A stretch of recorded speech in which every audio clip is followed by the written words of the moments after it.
Hello and welcome to the coverage of the Rugby World Cup 2015, continuing here on ThePapare.com, your home for the Rugby World Cup this time around here in Sri Lanka. We're talking about the entire tournament, and when you encompass the entire tournament, you have to talk about the coaches, and I've got a coach with me, the current coach of St. Thomas's College First 15, Jivan Goonetilleke, also a former Sri Lanka Under-19 captain, has been to a World Cup himself, played alongside the likes of Joe Rapatoko. Jivan, it's going to be a tough World Cup for the coaches, for one thing, because they've got to manage their players over a long tournament, especially when you're looking at teams that want to get to the finals. How do you sort out the disparity between playing that particular game? For England, they've got Fiji. How do you play Fiji while keeping an eye on Wales, while keeping an eye on Australia, and 3 more knockout games if they want to go the distance? How do you Yes, Shanaka, I think player management is going to be key in any World Cup, in any sport actually, especially in rugby where physical contact is part and parcel of the game, and managing your players is essential. If you take England's group out, I think that's the pool of death. So I don't think an issue of resting and all comes in the equation, because every game is basically, has a consequence. If you look at the other groups and all, you will see the teams utilizing their players, using all 31 players in their pool. But like you said, management is very important, and they would have tried out. If you see the trial games that were played and all, by now coaches would have an idea of who their first team is and who probably their fringe team is. So you'll probably see a bit of mixing and matching and saving them up for the crucial games where each team will want to top the group rather than come second, because that would mean that they'll have a better or an easier quarter-final. So they'll probably pick and choose as to who their main rival will be to top the group, and then play their best team for that. And then, of course, provided injury doesn't intervene, then keep key players out for their lesser games and then play accordingly. Yeah, we'll see how that pans itself out. You spoke about the practice games, Jivan. Only New Zealand and South Africa haven't played practice games. As a coach, would you have been comfortable going into a tournament, a big tournament, without practice? Well, that's interesting actually. I think as a coach, I would always like to have practice games, especially in a tournament like this where you would want to hit the ground running, as they say.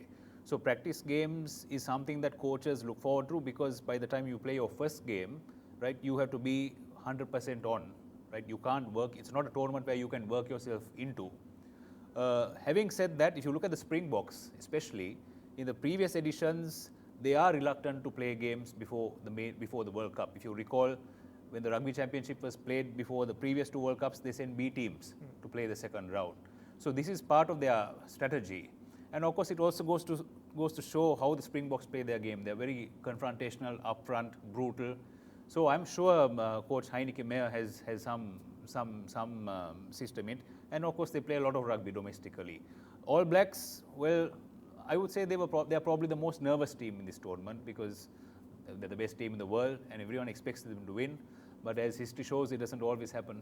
Yeah, they're setting themselves up now for a quarter-final against France in Cardiff if Ireland win the game against France in their group. So that's a lot of deja vu there from several years ago. But go back to that game, Jivan. Who was the coach at the time? Graham Henry. He chose to bench Conrad Smith for that game.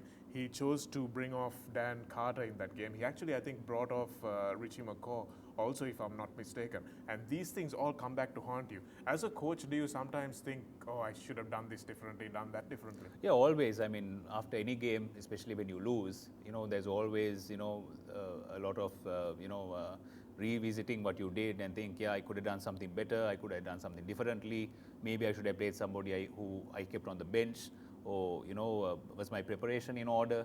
The problem with the All Black team is they're spoiled for choices, right? I mean, they've got probably about 40 players who are good enough to be in a first side. So if you look at the World Cup previously, or in that famous World Cup in 2007, they had about 50 All Blacks in that particular year. And they had a dilemma as to who should play in the starting 15. And it just happened to be, on that day, they got it wrong. And do you, as a coach, then would it be fair to say that the less choice the better? Because you look at Stuart Lancaster, for instance, or Warren Gatland for Wales. Now he's lost 2 of his best players. He has to pick these guys. So those guys know they're going to be playing. They're mentally prepared. Do you want a team that knows that they're going to be playing, or a team that's not sure? Well, there's no yes or no answer to that one. You know, I mean, they both have their drawbacks. It's always nice as a coach to have options, but again, when you have a team like the All Blacks, you know, which is quality all round. I mean, if you look at, you know, if the team wasn't confined to 31 players, they would probably find 50 more players in New Zealand who are as good as some of these teams who are participating.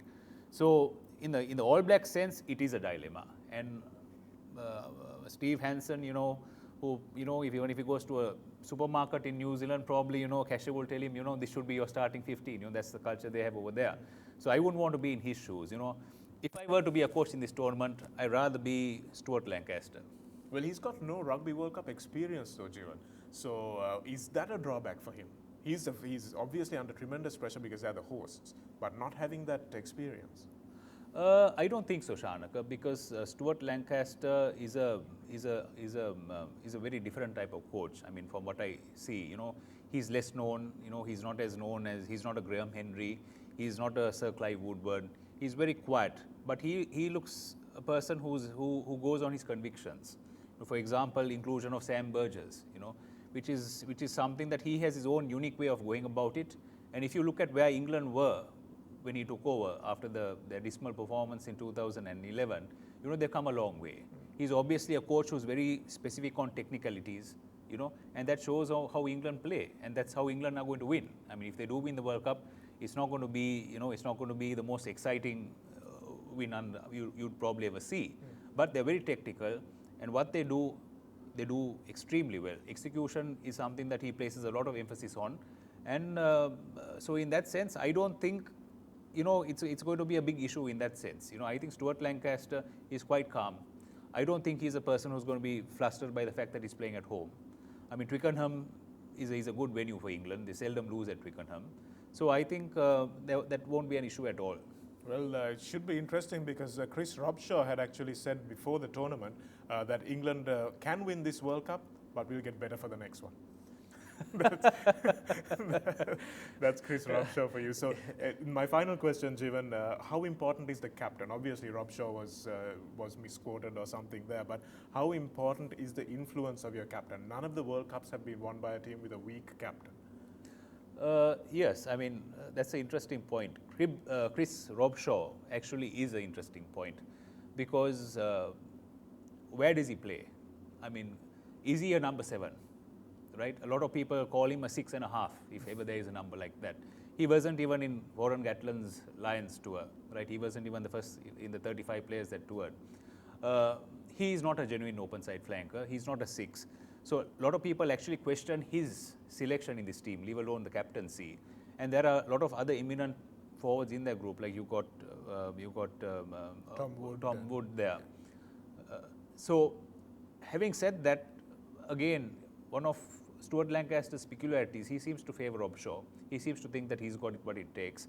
Looking at some of the games England have played and decisions made, you know, I don't think Chris Robshaw, you know, makes the best of decisions. But I mean, that's just the way England plays, and we'll have to just wait and see how it all pans down. When it comes down to the quarterfinals, captain's decision making along with the coach's decision making going to be really important. So in the hot seat, the coaches, Jivan, who do you think is going to be the victorious coach? Who's the one going to be wiping his brow at the end of this tournament? That's a tough one, Shanaka. Well, I'll be very surprised if the All Blacks don't win. Yes. Yeah, that's a conservative approach, Jivan. Thanks a lot for joining us on the ThePapare here in our World Cup preview, talking about the coaching. We'll be talking about a lot more on the ThePapare coverage of the Rugby World Cup 2015.